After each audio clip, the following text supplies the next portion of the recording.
वो क्षमता है कि आने वाले वर्षों में अंतर्राष्ट्रीय स्तर पर भारत एक फूड बास्केट के तौर पर अपने आप को उभार कर दुनिया में एक अपनी मजबूत पहचान स्थापित कर सकता है, जिसमें मैं मानता हूं कि फूड प्रोसेसिंग का एक महत्वपूर्ण योगदान है।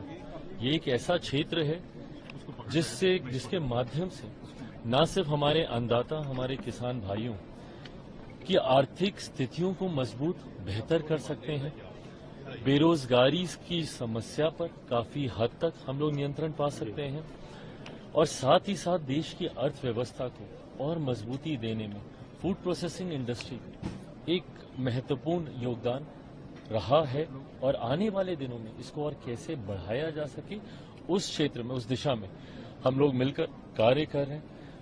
वर्ल्ड फूड इंडिया 2024 के माध्यम से हम लोग ये प्रयास कर रहे हैं कि न सिर्फ राष्ट्रीय बल्कि अंतर्राष्ट्रीय स्तर पर जो टेक्नोलॉजीज हैं, जो इनोवेशंस हैं, जो स्टार्टअप आइडियाज हैं, कैसे उसके साथ कोलैबोरेट करके हम लोग इस फूड प्रोसेसिंग इंडस्ट्री को और ज्यादा मजबूत बना सके। ये एक ऐसा प्लेटफॉर्म है जो कि अलग अलग क्षेत्र, फूड प्रोसेसिंग इंडस्ट्री के अलग अलग क्षेत्र से जुड़े हुए लोगों को एक मंच पर लेकर आता है, अलग अलग देशों के प्रतिनिधियों को एक मंच पर लेकर आता है और इसके पीछे की सोच फूड प्रोसेसिंग इंडस्ट्री को मजबूत करने के माध्यम से वेस्टेज को मिनिमाइज करना और वैल्यू एडिशन करना। वर्ल्ड का फूड देखिए, जैसे मैंने कहा कि अनंत संभावनाएं हैं और जब आप प्रोसेसिंग की बात करते हैं, प्रोसेसिंग के माध्यम से आज की तारीख में भारत एक ऐसा देश है जिसकी एक अलग पहचान दुनिया में हमारे प्रधानमंत्री आदरणीय नरेंद्र मोदी जी के माध्यम से बनी है।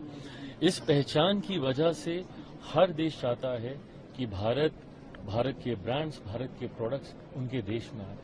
कैसे उसको हम लोग धरातल पर उतारें, इस दिशा में ये एक ऐसा मंच है जिसके माध्यम से हम लोग कार्य कर रहे हैं, प्रयास कर रहे हैं। विकसित देश बनाने का संकल्प हमारे प्रधानमंत्री जी ने लिया है 2047 तक, उसमें भी इस क्षेत्र का एक बहुत महत्वपूर्ण योगदान है। न सिर्फ फूड को प्रोसेस कर उसको राष्ट्रीय अंतर्राष्ट्रीय स्तर पर ब्रांडिंग की पहचान दिलाने को लेकर, बल्कि अर्थव्यवस्था को मजबूती देने की दिशा में भी।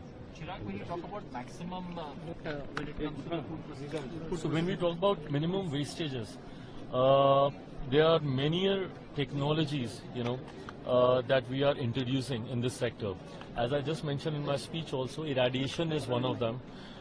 Through irradiation units, it's a new technology through which all the perishable items, you can increase the shell life of those perishable items.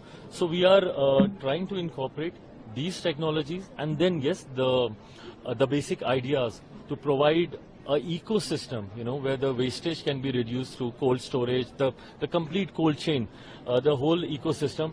That is the traditional way which we are following. Also, by promoting the processing units, we are making sure that we reduce the wastages by processing those food items and also adding value to it. Okay.